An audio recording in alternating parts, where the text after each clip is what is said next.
우리 군은 오늘 정오 대북 확성기 방송을 재개했습니다. 북한이 아직까지 무력 도발 등 과거와 같은 대응은 하지 않는 상황입니다. 북한 전방부대 초소에서는 군인 2~3명이 나와서 확성기 방송 내용을 청취하며 받아 적는 모습을 보였다고 전해지는데요. 지난해 8월 북한은 비무장지대 지뢰 도발에 맞서 우리 군이 확성기 방송을 재개하자 포격 도발로 응징을 했었죠. 과연 이번에는 북한이 어떻게 대응할지 관심이 집중되고 있습니다. 북한의 대응은 아마 지난번 대응과 거의 유사할 가능성이 높다고 봅니다. 시차는 있을 수 있겠지만 어쨌든 북한이 남측에 대해서 강경 대응 이런 쪽으로 그 선전포고를 하면서 그러면서 고사총을 우리 특정 방송 지역에다가 쏠린다든지 이런 형태의 반발이 있을 수가 있겠고. 유엔 헌장 내용입니다. 여기 따르면 자위권은 유엔 회원국의 고유한 권리로 인정이 되고 있습니다. 침해하지 않는다라고 규정을 하고 있죠. 따라서 만약에 북한이 방송시설에 조준 사격을 가하면 대응이 가능한데요. 우리 군은 만약 북한군이 확성기를 타격할 경우 서너 배 응징할 계획임을 밝히기도 했습니다. 하지만 일각에서는 대북 확성기 방송에 대한 회의적인 목소리도 나오고 있습니다. 대북 확성기 재개 조치는 북핵 해결의 근본적인 대책으로 볼 수는 없다는 겁니다.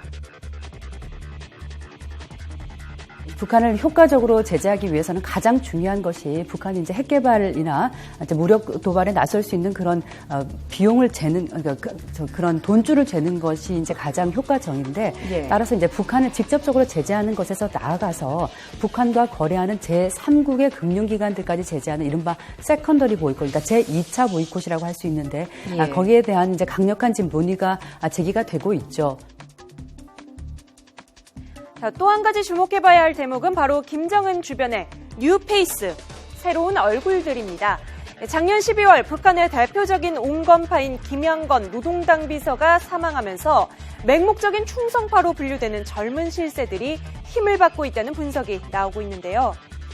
이번 북한의 4차 핵실험을 주도한 인물은 북한의 핵개발 3세대 라고 불릴 수 있는 홍승무 그리고 홍영칠 노동당 군수공업부 부부장으로 파악됐습니다. 김정은이 처음으로 수소탄을 언급했던 지난달 10일 현지 지도 현장, 바로 옆에서 김정은의 지시를 받아 적고 있는 인물이 바로 군수공업부의 핵심 실세인 홍영칠 부부장이었습니다. 이들은 핵 개발과 잠수함 탄도미사일 SMBL 발사를 주도하면서 70, 80대 원로들을 제치고 실세로 급부상했는데요.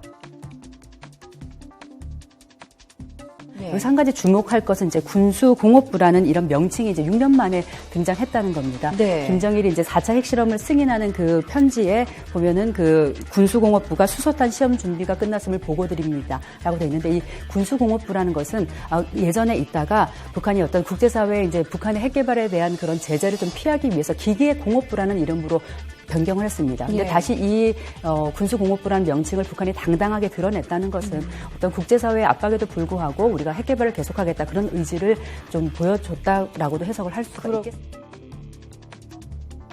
오늘은 북한 김정은의 32번째 생일입니다. 이날 우리 군이 대북 확성기 방송의 볼륨을 올리면서 한반도는 또다시 일촉즉발의 긴장 상태로 들어갔습니다. 아주 고요한 것 같지만 언제 어떻게 바람이 몰아칠지 모르는 폭풍전야의 상황에 모두 긴장하고 있습니다.